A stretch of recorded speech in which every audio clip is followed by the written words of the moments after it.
பார்த்த உடனே ஓடி வராள் கௌசல்ய. இது ஒரு ஆச்சரியம். இதெல்லாம் எனக்கு டைம் இல்லை, மணி ஆயிடுச்சு. இவர் சத்தம் போடாம நடந்து அம்மான்னு கூப்பிடாம போனாலும் இப்படி திரும்பி பார்த்துக்கலாம். எப்படி அம்மா நான் வந்தேன்னு உனக்கு எப்படி அம்மா தெரியும் அப்படின்னு கேட்பறான் ராமர். என் குழந்தையே எனக்கு தெரியாதாடாம்மா. இதெல்லாம் இருக்கு புராணங்கள்ல. இதெல்லாம் புராணம். அம்மாவுக்கு மட்டும், அம்மாவுக்கும் குழந்தைக்கு தான் அந்த கனெக்ஷன், அப்பாவுக்கும் குழந்தைக்கும் கிடையாது. திடீர்னு சொல்லுவல், குழந்தை டெல்லியில இருக்கான், போனை பண்ணுக்கோ, எனக்கு என்னமோ மனசு சரியில்லை, குழந்தைக்கு ஏதாவது இருக்குன்னு நினைக்கிறேன், கூப்பிடுங்கன்னா ஜுரம் ஆகும். இதெல்லாம் கற்பனைன்னு சொல்ல வேண்டாம். இப்ப நீங்க படிக்கிற படிப்புலயே குவாண்டம் பிசிக்ஸ்னு ஒன்று வந்திருக்கோம், அதுல ப்ரூவ் பண்ணிருக்கா. அதெல்லாம் ஒரு குரங்கு, தாய் குரங்கு, குட்டி குரங்கை வச்சு 10,000 மைல் தள்ளி கொண்டு போய் அதுக்கு கரண்ட் கனெக்ஷன் கொடுக்கும்போது குட்டிக்கு கொடுத்தா தாய் உடம்புல உள்ள இதுல வித்தியாசம் வருது. இந்த கனெக்டிவிட்டி எப்படி இருக்குன்னு அவன் கண்டுபிடிக்க முடியல. அந்த ரிசர்ச் நடந்துட்டு இருக்கு. குறிப்பிட்டு 10,000 மைல் தள்ளி குரங்கு குட்டியோட உடம்புல எலக்ட்ரிசிட்டியை கொடுத்தா, கரண்ட் ஷாக் கொடுத்தா, இங்க இருக்கிற தாய் உடம்பு தூக்கி போடுறது. இது சாஸ்திரம் சொல்றது. நம்ம சாஸ்திரம் அம்மாவுக்கு மட்டும் அந்த கனெக்டிவிட்டி உண்டும். அது தெரிஞ்சு ராமர் இப்படி திரும்பின உடனே, கௌசல்ய திரும்பின உடனே ராமர் முகம் வாடி இருக்கிறத பார்த்து, என்னடா ராமா முகம் வாடி இருக்கு? ராமருக்கு எப்படி இதை ஆரம்பிக்கிறதுன்னு தெரியல இந்த சப்ஜெக்ட. இன்னும் அவளே மேல பேசுறா, உன் முகம் வாடி இருக்கிற காரணம் தெரிஞ்சுன்னு விட்டேன்னா, அதுக்குள்ள யாராவது இந்த அம்மாட்ட சொல்லிட்டாலா என்ன அப்படிங்கிற மாதிரி ராமர் பார்த்தா.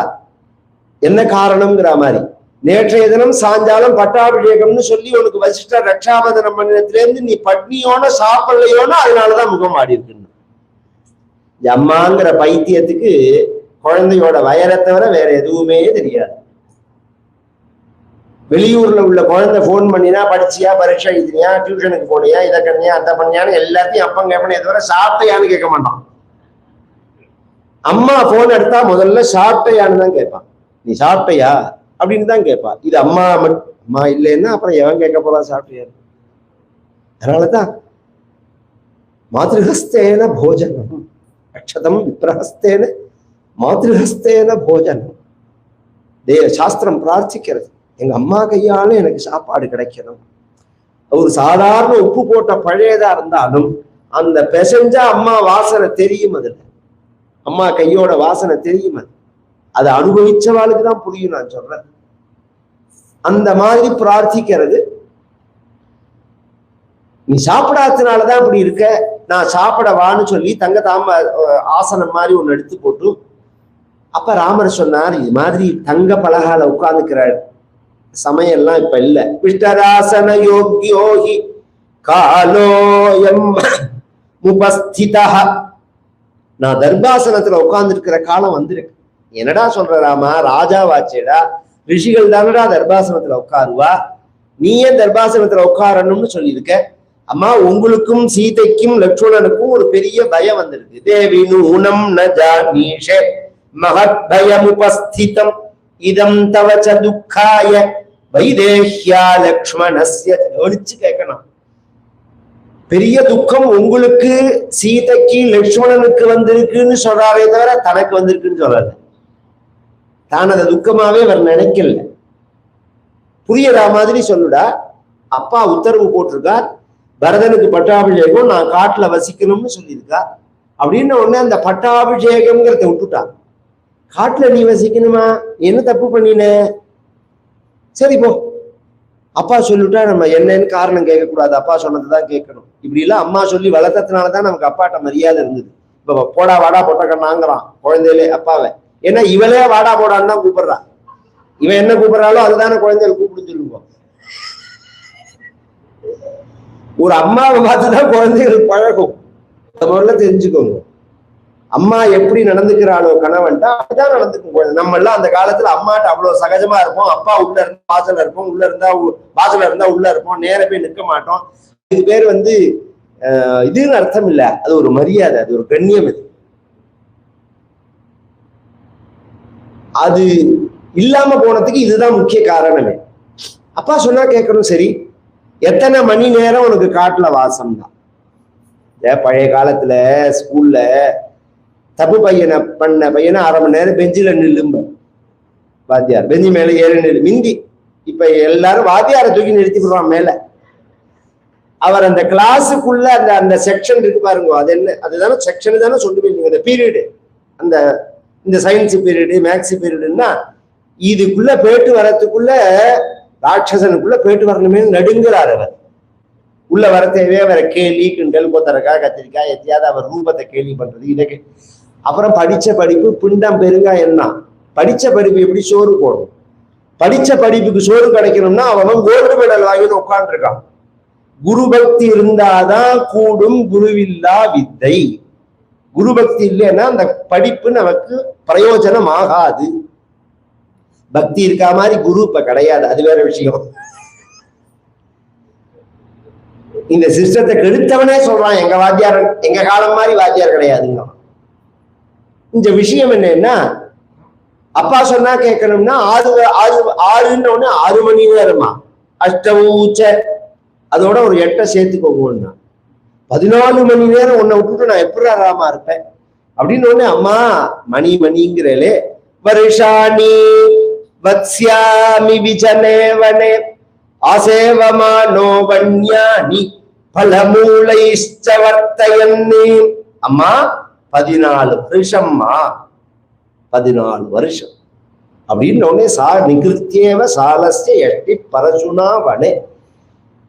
கோடாலியால வெட்டப்பட்ட பெரிய தேக்கு மரம் எப்படி கீழே விழுமோ அது மாதிரி கீழே விழுந்தால் மயக்கம் அடைஞ்சு ஓடி போய் அம்மாவோட தலையை தூக்கி மடியில வச்சிருந்து லட்சுமணன் ஓடி போய் ஜலங்கொண்டு, லட்சுமண சுவாமி கூட இருக்கார், ஜலங்கொண்டு வந்து முகத்துல தெளிச்சு தன்னுடைய அங்கவஸ்திரத்தினால தொடச்சு அம்மா அம்மா அம்மான்னு கூப்பிட ஒரு 5 நிமிஷம் 10 நிமிஷம் ஆச்சு அவளுக்கு மயக்கம் தெளியறதுக்கு. அப்படி 10 நிமிஷம் கழிச்சு அப்படி கண்ணை திறந்து ராமரை பார்த்தார். அம்மா என்னம்மா, கண்ணை முழிச்சுக்கோமா அப்படின்னு ராமர் அழறா மாதிரி சொன்ன உடனே ராமனை பார்த்து கேட்கிறார், நீ ஏன் எனக்கு பிள்ளையா பிறந்தேன்னு கேட்டான். எதி புத்திர நஜா ஏதா மம சோகாய ராகவா நஸ்ம துக்கமதோ பூயா பஷ்யேயமஹம பிரஜாஹ ஏக ஏவ ஹி வந்த்யாயாஹ சோகோ பவதி மானசஹ அப்ரஜாஸ்மீதி சந்தாபஹ நஹ்யல்யः புத்திர வித்யதே ந திருஷ்டபூர்வம் கல்யாணம் சுகம் வா பதி பௌருஷே அபி புத்ரே து பஷ்யேயம் இதி ராமாஸ்திதம் மயா சா பஹூனி அமனோஜ்ஞானி வாக்யானி ஹிருதயச்சிதாம் அஹம் ஸ்ரோஷ்யே சபத்னீனாம் அவராணாம் மராசதி त्वयि सन्निहितेप्येवम् अहमासन्निराकृता किं पुनः प्रोष्यते तात ध्रुवं मरणमेव मे. குழந்தை இல்லாதவாளுக்கு ஒரே வருத்தம் தான், குழந்தை ஒரு வருத்தம் தான். இந்த குழந்தை இல்லைங்கிற வருத்தத்தை 60,000 வருஷம் நான் அனுபவிச்சுட்டு அப்புறம் ஒரு குழந்தைய பெற்று அந்த குழந்தைய 24 வயசு வளர்த்து காட்டுக்கு பறி கொடுக்கிறேடா, இந்த கஷ்டம் குழந்தை இல்லாதவாளுக்கு கிடையாதேடான்னு. குழந்தை இல்லைங்கிற ஒரு கஷ்டத்தோட போயிருக்குமே. நான் எவ்வளவோ கஷ்டப்பட்டிருக்கேன், இப்பதான் மனசு திறந்து பேசுறேன். நான் எவ்வளவோ கஷ்டப்பட்டிருக்கேன் ராமா வாழ்க்கையில. ஒரு சௌக்கியத்தை நான் நினைச்ச போது அடைஞ்சதே கிடையாது. ஏன்னா ராஜா என்ற ஜாஸ்தி இதுவே கிடையாது. அவள் எல்லாம் கைகை சொல்றதெல்லாம் தான் கேட்பான். நான் அதெல்லாம் தாண்டினேன். எத்தனையோ வார்த்தைகள் ஹிருதயத்தை புழக்கிற மாதிரி வார்த்தைகள்லாம் பேசுவான். எல்லாத்தையும் பகிர்ந்துக்கிறதுக்கு கூட எனக்கு ஆள் கிடையாது. எல்லாத்தையும் தாண்டி நீ பிறந்த உடனே அப்பாடான்னு நினைச்சேன். ஒரு பெரிய சமுத்திரத்துல கப்பல் கவிழ்ந்து அந்த சமுத்திர ஜலத்துல தவிச்சுன்னு இருக்கிறவன், இந்த கப்பல் உடஞ்ச பகுதி ஒண்ணு கையில கிடைச்ச உடனே எப்படி அதை புடிச்சுன்னு கரையேறலாம் அப்படின்னு நினைப்பனோ அது மாதிரி உன்னை புடிச்சுண்டு துன்பமாகிற சமுத்திரத்துல கரையேறலாம்னு நான் நினைக்கிற சமயத்துல ஒரு அலை வந்து அந்த கட்டையும் கையில இருந்து புடிச்சுன்னு போனா எப்படி அவன் மூழ்கி செத்து போகணும், அது மாதிரி நானும் செத்துதான் போறேன். துருவம் மரணமேவமே. அம்மா அப்படிலாம் சொல்லாதம்மா, நீ அப்படிலாம் பேசாதம்மா. உன் முகத்தை பார்த்துதானடா நான் சந்தோஷத்தை அடைஞ்சேன். இப்ப நான் உன்னை காட்டுக்கு போகாதேன்னு சொல்லல, நான் வந்துடுறேன், உன்னோட நான் வந்துடுறேன். என்னையும் காட்டுக்கு அழிச்சுட்டு அம்மா அப்படி பண்ணக்கூடாதுமா, நீ வரக்கூடாதுமா. ஏன்னா ஒரு பெண்ணுக்கு கணவனா மனைவியா அப்படிங்கிற கேள்வி வரத்தே எக்காரணம் கொண்டும் கணவனை விட்டு கொடுக்க கூடாதுமா, நீ அப்பாவோட தான் இருக்கணும், என்னோட நீ வரக்கூடாது.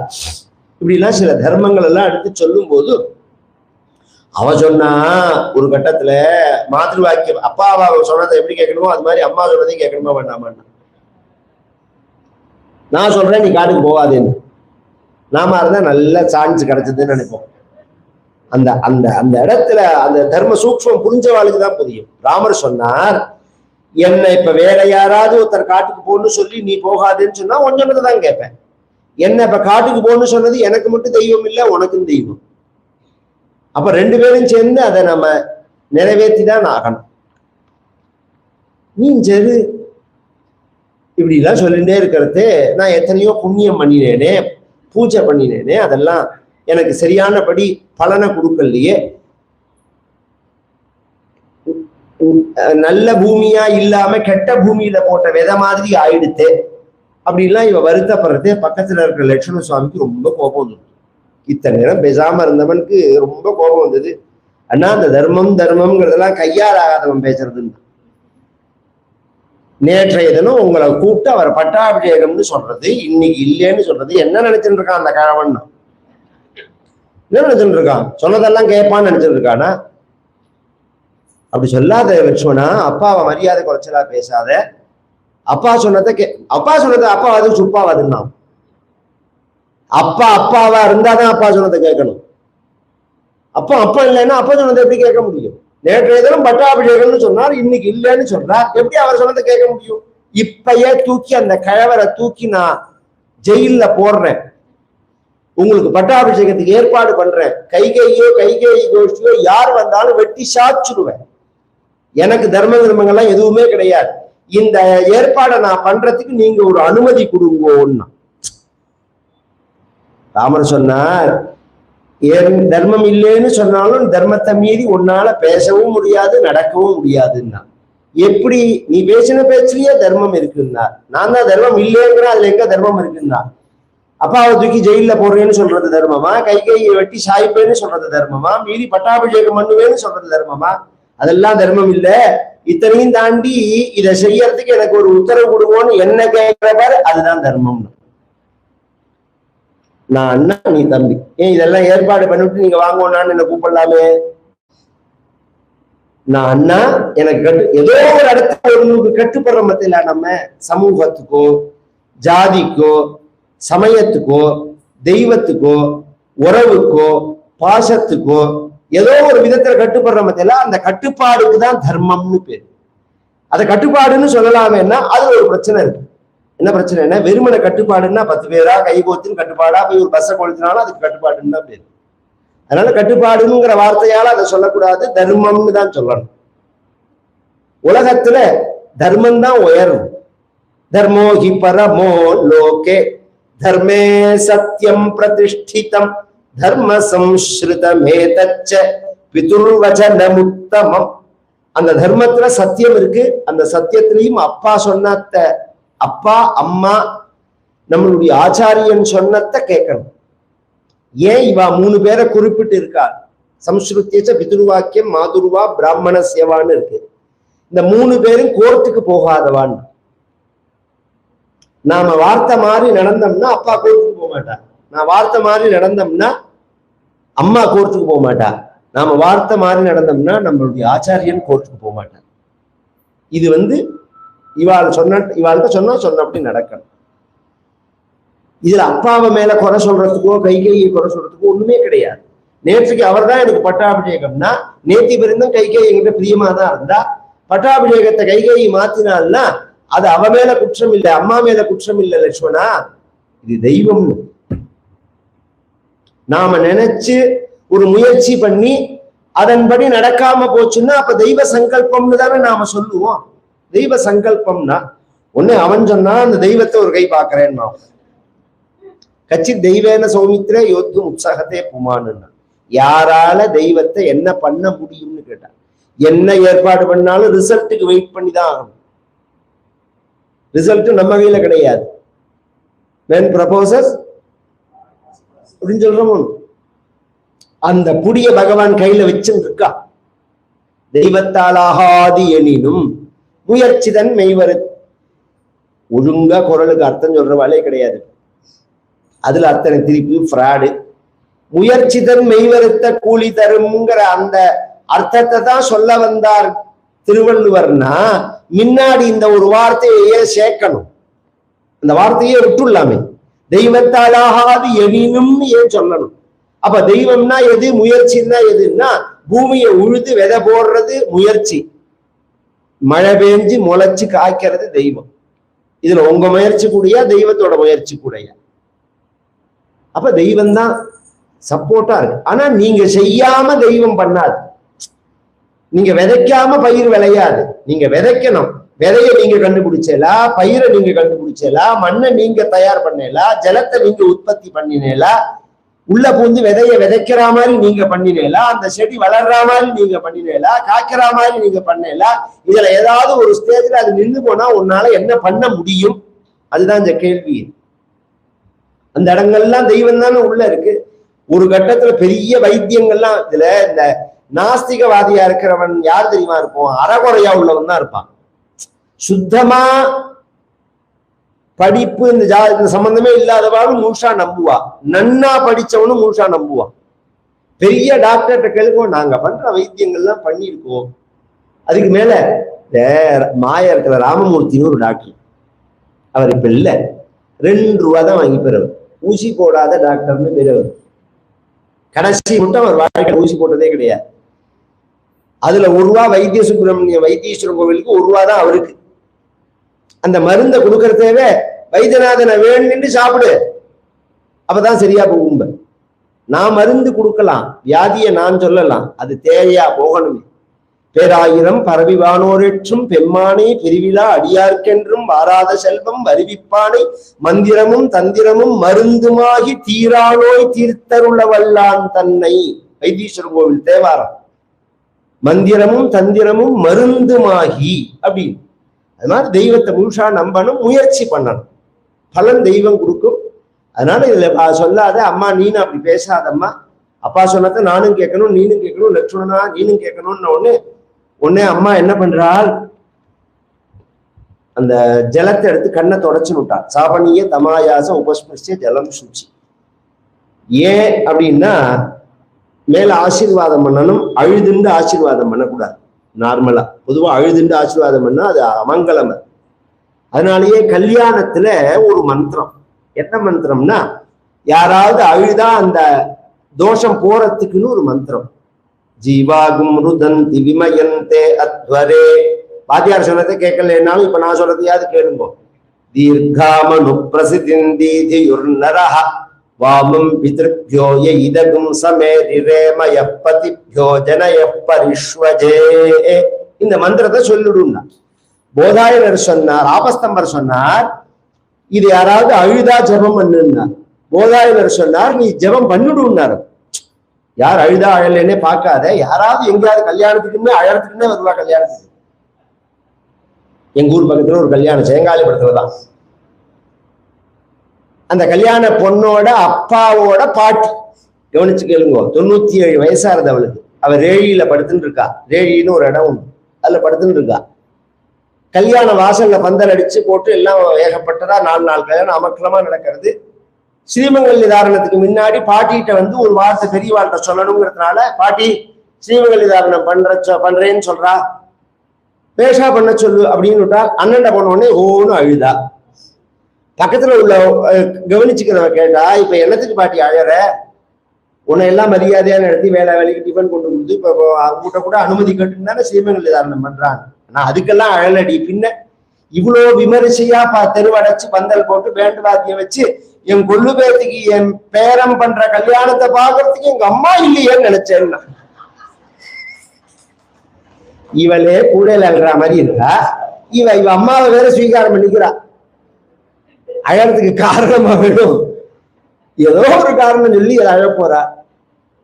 அந்த அழுகையெல்லாம் குழந்தைகள் தான். அதனாலதான் எல்லாம் மங்களமா இருக்கணுங்கிறதுக்காக தான் வாழை மரம், தென்னங்கொலை, ஈச்சங்கொலை, பனங்கொலை, புஷ்பங்கள் எல்லாம் கட்டுறதே. இன்னும் சொல்ல போனா அபசப்தங்கள் எதுவும் காதுல விழக்கூடாது, நல்ல காரியம் நடக்கிறதுங்கிறதுனாலதான் கெட்டி மேல கொட்டுன்னா. ஏன்னா இட்லியை தின்னுட்டு சும்மா இருக்க முடியாது. காரத்தால டிஃபனை போட்டு விட்டுறோமா, இது மாதிரி முன்னாடி உட்கார்ந்துட்டு ஸ்ரீமங்கல்யம் கட்டுறதே பக்கத்துல உள்ளவனை கூப்பிட்டு சொல்லுவான், சார் இன்னைக்கு ஹெட்லைன் பார்த்தல நியூஸ்ல புளியபுரத்துல பஸ் மோதி 50 பேர் ஸ்பாட் அவுட்டுமா, ஸ்ரீமங்கல்யம் பண்ணலாமான்னு அவர் கேட்டு இருக்காருங்க. என்ன பேசுறோம் எங்க பேசுறோம்னே தெரியாது. அதுக்காக தான் கெட்டி மேளத்தை கொட்ட சொன்னது. அந்த சமயத்துல எந்த சப்தமும் காதுல விழக்கூடாது அப்படிங்கிறதுக்காக. கண்ணை தொடச்சுண்டு என்ன ஆசீர்வாதம் பண்ணினா கௌசல்யன்னா, நீ எந்த தர்மத்தை அனுஷ்டானம் பண்றியோ அந்த தர்மமே உன்னை ரட்சிக்கட்டும்னா. எம்பாலயசி தர்மந்த்வம் திருத்யாச்ச நியமேனச்ச சவைராகவசார்த்தூல தர்மஸ்துவம் அபிரக்ஷது. இப்படி கௌசல்ய ஆசீர்வாதத்தை வாங்கி பகவான் நம்பினா நாளைய தினம் ஜடாயு மோட்சம். நான் இன்னைக்கு பாதுகாப்பு அப்படின்னு சொல்லணும்னு தான் நினைச்சேன்னா, முக்கியமா இந்த அயோத்தியா தான் ஹார்ட் ஆஃப் பீஸே ராமாயணத்துல. அதனால அதை தாண்டறதுக்கு மனசு வரல. நாளைய தினம் நமக்கு ஜடாயு மோட்சம். நாளைக்கு திங்கக்கிழமை, செவ்வாய்க்கிழமை அன்னைக்கு சுந்தரகாண்டம் ஆரம்பிச்சு அங்குலீக பிரதானம் ஆயிடும். புதன்கிழமை அன்னைக்கு விபீஷண சரணாகதி, வியாழக்கிழமை அன்னைக்கு ராம பட்டாபிஷேகம். அதோட இந்த ராமாயண உபன்யாசம் பூர்த்தியாகுது. நித்யான்னதாத்ரேஜ மஹீசுரேப்யஹ நித்யம் திவிஸ்தைர் நிஷி பூஜிதாய மாத்ராச்ச பித்ராச்ச ததோத்தவேன சம்பூஜிதாயாஸ்து நமோ நமஸ்தே. நாராயண நாராயண நாராயண நாராயண நாராயண நாராயண நாராயண நாராயண நாராயண நாராயண நாராயண நாராயண. ஜனகீகாந்த ஸ்மரணம். ஆஞ்சநேய சுவாமிக்கு.